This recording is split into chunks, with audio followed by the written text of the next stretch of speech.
Le chapitre 10 s'intitule « Le royaume de Dieu domine ». Nous sommes à la page 90, un extrait. Un grand nombre de traités de paix ont été ratifiés et ensuite violés. En outre, quel gouvernement a été capable d'éliminer la pauvreté, les préjugés, la criminalité, la maladie et les désastres écologiques? La domination humaine est sans espoir.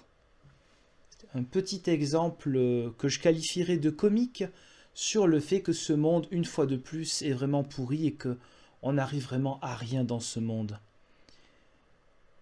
Pour un prochain extrait qui parlera à peu près la même chose sur la paix, je vous renverrai à un extrait d'un des bouquins d'origine sur la Société des Nations, qui était diabolique.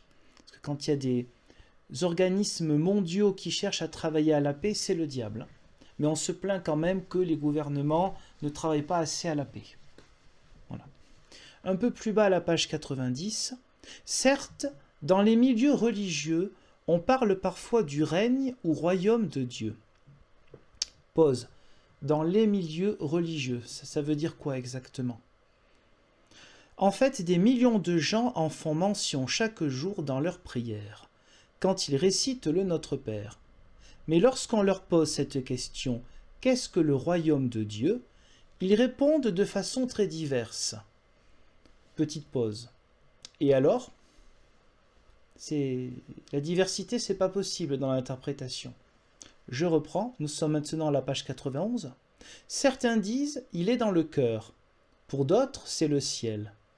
Toutefois, comme nous allons le voir, la Bible explique clairement ce qu'est le royaume. Donc déjà, comme d'habitude, toute interprétation différente de la leur est forcément fausse. Les autres sont vraiment des abrutis, des ignares, ou sûrement les enfants de Satan, comme souvent. Donc effectivement, on va voir un petit peu de ce qu'il en est. On descend encore à la page 91. Oui, on descend, c'est vraiment le cas de le dire. Alors écoutons cet extrait.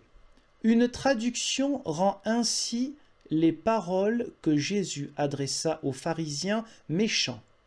Les pharisiens, ils sont méchants, les autres, ils sont gentils. Ça s'adresse à des adultes aussi, pas qu'à des enfants. Donc le mot méchant revient très souvent. D'un côté, elle est méchant, pharisien, du coup aussi peut-être une insinuation, les religieux. Parce qu'eux ne sont pas religieux, eux ce sont les élus, les vrais. Les autres, ce sont des religieux. Peut-être sont-ils aussi méchants que les pharisiens. Allez savoir. Donc je reprends. Le royaume de Dieu est au-dedans de vous. Luc chapitre 17, verset 21. Traduction second. Tiens, une autre traduction que la leur. Jésus voulait-il dire que le royaume se trouvait dans les cœurs mauvais de ces hommes corrompus? Certainement pas. Une traduction plus exacte du texte grec original dit ceci. Le royaume de Dieu est au milieu de vous. Traduction du Monde Nouveau, c'est-à-dire la traduction des Témoins de Jéhovah. Alors, parlons de cette histoire de traduction. Effectivement, la traduction non pas second, comme ils disent, mais la traduction de la Colombe, qui est l'une des versions révisées de la seconde 1910, traduit bien par « Le royaume de Dieu est au-dedans de vous ». Pour eux, c'est une traduction fausse. Alors, première chose, ils choisissent de citer la Colombe, la traduction dite de la Colombe, pour montrer une traduction à leurs yeux fausse, nous verrons ensuite que c'est l'inverse. Mais bizarrement, ils ne parlent pas d'autres traductions que la leur qui traduisent comme eux, parce qu'il y a d'autres traductions. Il existe 3 versions de la Bible seconde, celle de 1910 et 2 autres révisées, qui traduisent « au milieu de vous ». Il existe aussi la traduction Darby et la fameuse Bible Crampon qu'ils aiment tant, puisque dans une des éditions de Crampon, 1905, il y avait encore la transcription surannée de Jéhovah. Mais là, bizarrement, ils ne prennent pas exemple sur Crampon, ça les intéresse plus quand on n'est pas d'accord avec eux. Alors, il se trouve que c'est la traduction de la Colombe qui a raison, et les autres traductions qui ont tort, si on veut faire dans une traduction littérale. Parce que le mot grec, c'est entos. Entos se traduit par intérieur, dedans et pas au milieu. Alors, cela, on le voit dans le Nouveau Testament et quand on prend un bon dictionnaire grec-français. Et même lorsque l'on trouve d'anciennes versions, parce que, hypothèse, peut-être ça aurait été une ancienne version, ça c'est une édition de 1960, du Nouveau Testament grec, avec l'avancée de la recherche théologique, de nouveaux manuscrits, papyri, tout ça qu'on peut trouver, tout ce qu'on peut trouver, il peut y avoir peut-être une majorité à un moment de manuscrits où tel mot, finalement, du coup, remplace un mot qui maintenant est dans un nombre inférieur de manuscrits. Mais même dans la version de 1960, c'est déjà le mot grec entos. Donc, ce qui prouve qu'ils se trompent dans leur traduction, et que de nombreuses traductions, notamment protestantes, aussi se sont trompées, littéralement en tout cas, parce que toutes les traductions ne veulent pas non plus être littérales. Mais littéralement, avec le texte grec, il s'appelle ça le texte grec original, oui, eh bien, ce n'est pas au milieu. Au milieu, c'est un autre mot en grec, c'est dedans, c'est intérieur. Mais évidemment, pourquoi cette insistance? Premièrement, comme d'habitude, pour dire nous on a raison, les autres ont tort. Sauf qu'il suffit d'avoir quelques bases de grammaire grecque indicaux et on se rend compte que c'est faux. Et la deuxième raison est la suivante. La deuxième raison, c'est pour induire une certaine manière de penser. C'est-à-dire qu'il y a les méchants et les gentils. Le royaume de Dieu, attention, il s'adresse qu'à eux, pas aux autres qui pourraient ressembler aux pharisiens. Il ne faut surtout pas que le royaume de Dieu se soit dans le cœur de l'être humain. Parce que s'il est dans le cœur de l'être humain, alors ce n'est pas le royaume de ces rois, de ces gens qui vont dominer la terre, c'est-à-dire les soi-disant 144 000. Je continue. Page 92. Imaginez que votre maison a été incendiée. Alors un ami qui en a les moyens vous promet de vous aider à la reconstruire et d'assurer la subsistance de votre famille. Si cet ami vous a toujours dit la vérité, ne le croirez-vous pas? Alors, si cet ami est aussi infaillible que la Watchtower, il ne faut mieux effectivement pas le croire.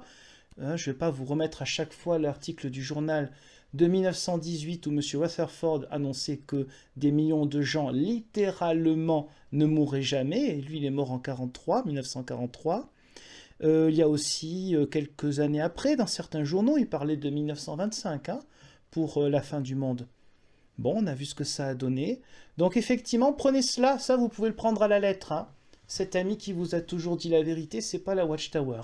Donc cherchez ailleurs un ami que ce truc-là. Page 93. Le fondement du royaume messianique de Dieu a été posé quand les apôtres de Jésus ont été choisis. Éphésiens 2, 19, 20, Révélation 21, 14. Ils étaient les premiers des 144 000 disciples, appelés à régner au ciel en qualité de rois associés à Jésus-Christ. Donc je ne reviens pas sur le nombre de 144 000, on en a parlé dans la vidéo précédente. Pour ce qui est d'Éphésiens et de Révélation, donc il s'agit de passages qui n'ont rien à voir avec 144 000 personnes qui régneraient sur le paradis qui revient, le paradis d'Adam et Ève. Pour ce qui est du royaume, il faut aussi comprendre que le mot grec basileia, que l'on traduit par royaume, peut être traduit aussi par royauté ou règne. C'est-à-dire que ce n'est pas quelque chose de statique où vous avez voilà, le chef et puis les sujets ou les citoyens, un peu comme dans le monde. Il s'agit de savoir si celui qui règne dans la vie du croyant, c'est véritablement le Christ, c'est-à-dire le divin serviteur, ou quelqu'un d'autre, ou autre chose. Voilà ce qui est le plus important. Que ton règne vienne, mais non pas que ton royaume vienne, c'est aussi que ta royauté vienne en notre cœur. Donc évidemment que c'est d'abord une histoire de vivre en ce monde-là, ici et maintenant, dans un corps, de vivre déjà ce règne de Dieu. Ce n'est pas quelque chose qui a un lien avec ce qu'ils disent eux. Mais le but est d'aller vers un royaume de dominateurs. Ça fait rêver, ça les fait rêver. Éphésiens 2, 19 et 20. Ainsi donc, vous n'êtes plus des étrangers ni des résidents temporaires, vous êtes au contraire concitoyens des saints, membres de la famille de Dieu. Vous avez été édifiés sur le fondement des apôtres et prophètes, Jésus-Christ lui-même étant la pierre angulaire. Donc là, ils interprètent ce passage en disant le fondement des apôtres et des prophètes, c'est-à-dire voilà, on a le fondement du départ, ce sont les 144 000 qui vont régner, alors qu'évidemment ça n'a strictement rien à voir.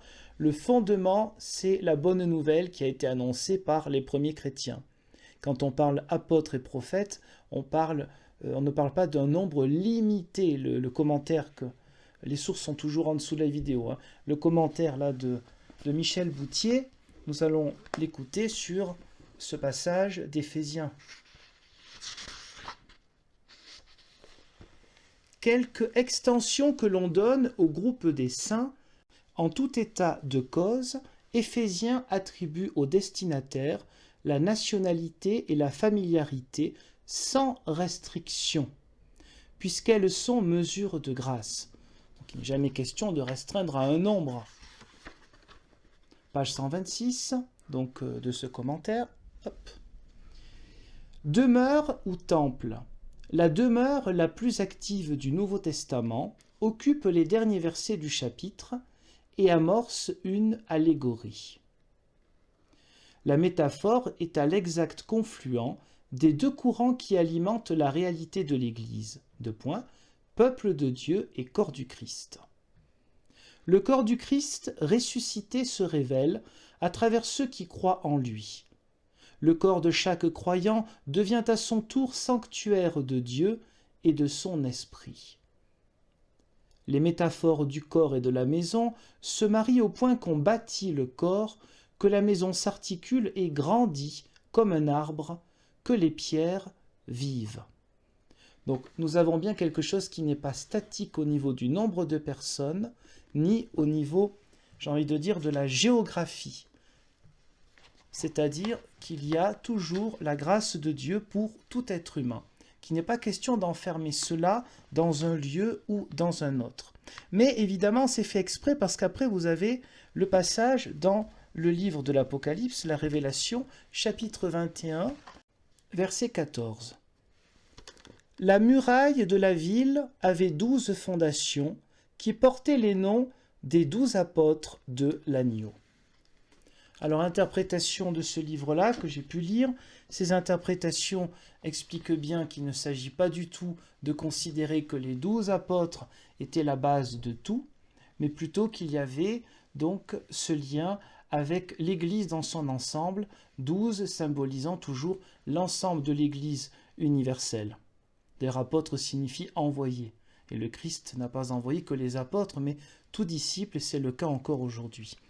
Donc nous avons là, comme souvent, pas tout le temps, mais comme très souvent, des versets qui sont pris hors de leur contexte pour parler comme ça d'une espèce de royauté, d'un nouveau gouvernement qui viendra avec eux. Une manière comme ça d'attirer un petit peu le monde pour faire, comme dit, le bâton et la carotte. Le bâton, c'est attention au jugement, attention à la condamnation, même si surtout ne parlons pas d'enfer, mais il y a une condamnation et une élimination. Et puis la carotte, c'est le paradis sur terre où vous pourrez faire des légumes et des fruits en toute liberté. Voilà. Je dis ça, c'est pas une exagération. Quand vous prenez leurs images d'Épinal, c'est ça. Page 93, un peu plus bas. Tous ceux qui se soumettent aux lois et aux principes du royaume de Dieu goûtent déjà une paix et une unité que les gouvernements humains ne peuvent établir. Tout cela montre clairement que le royaume de Dieu est une réalité. Alors, tout à l'heure, il nous était dit que le royaume de Dieu, il n'est surtout pas dans le cœur. Là, en fait, ils sont en train de dire exactement l'inverse. Que ceux qui sont déjà... Alors, les lois et les principes, on est toujours dans quelque chose de très cadré, de quelque chose de très juridique. Ne cherchez pas la mystique ou trop de spiritualité. C'est un vocabulaire qui est très froid. C'est du calcul. On prend des versets, on prend des chiffres hors contexte, on prend des symboles magnifiques et on calcule les choses. Pour dire, regardez, j'ai raison, puisque j'ai raison, eh bien, écoutez-moi. Après, pour ce qui est de la joie, donc la joie forcément des vrais, c'est-à-dire des témoins de Jéhovah, ça bien sûr, ça peut être intéressant d'écouter, de lire, de regarder les vidéos de ceux qui en sont partis, et ils vous parleront de cette joie magnifique du royaume de Dieu, déjà présent, alors que pourtant il nous est dit avant, non, la vraie interprétation c'est le royaume de Dieu, il arrivera plus tard, avec les 144 000, mais c'est pas grave, 2-3 pages près, on peut dire tout et son contraire, on a forcément raison. Donc la joie à voir. Hein. Page 94. En 1943 avant notre ère, Jéhovah révèle que cette semence serait un humain descendant d'Abraham, Genèse, etc. Là, c'est un cadre intitulé « Quelques événements importants liés au royaume de Dieu ». Je poursuis. L'alliance de la loi, donc la Torah, conclue avec Israël en 1513 avant notre ère. Donc j'attire votre attention sur le fait que eux, vraiment, ils ont reçu la lumière divine parce qu'ils ont les dates exactes de révélation dans l'Ancien Testament, là où des centaines, des milliers de théologiens, d'exégètes travaillent sur des textes anciens en plusieurs langues, font de la théologie et vous diront que ce n'est pas simple de trouver les dates exactes déjà quand a été écrit le passage ou tel passage de la Genèse ou de l'Exode. Mais pauvres gens qui n'ont pas compris qu'il fallait suivre les témoins de Jéhovah, où eux, ils vous donnent la date exacte. Merci à eux. Page 95, tout en bas. Leur conseillant de ne pas se livrer à des conjectures sur ce sujet, c'est-à-dire le retour du royaume d'Israël, dans le contexte de cette question-là, Jésus leur dit « Il ne vous appartient pas de connaître les temps ou les époques que le Père a placés sous son propre pouvoir. » Alors, effectivement, bon, la traduction à vue d'œil déjà pose quelques problèmes, mais on ne va pas parler de ça. Donc, il rappelle quand même, parce que ce verset, on a quand même dû le ressortir X et X fois, que Jésus lui-même parle que Dieu seul le Père, c'est toute chose en fait. Mais ils vont tourner ça d'une certaine manière qu'à la fin, ils cherchent quand même, hein, parce que eux, ils savent. La Watchtower, c'est ce que Dieu le Père sait. Il ne faut jamais l'oublier.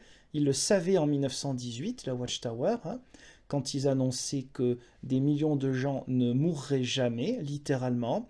Ils le savaient pour la fin du monde en 1925, ils le savaient pour la fin du monde en 1975, et je peux vous assurer que ce ne sont que quelques dates.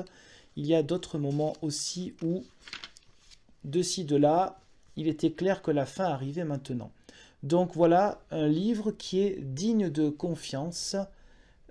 Si vous avez un peu d'esprit critique, que vous soyez d'origine chrétienne ou de culture chrétienne ou pas du tout, eh bien je vous invite toujours à travailler votre esprit critique dans tout domaine et en ayant évidemment d'autant plus de vigilance lorsque on entend et on lit tout et son contraire. Toujours vérifier les choses et toujours s'adresser aux gens qui ne sont pas infaillibles, mais dont c'est le métier de connaître peut-être un peu plus par leurs études les Écritures.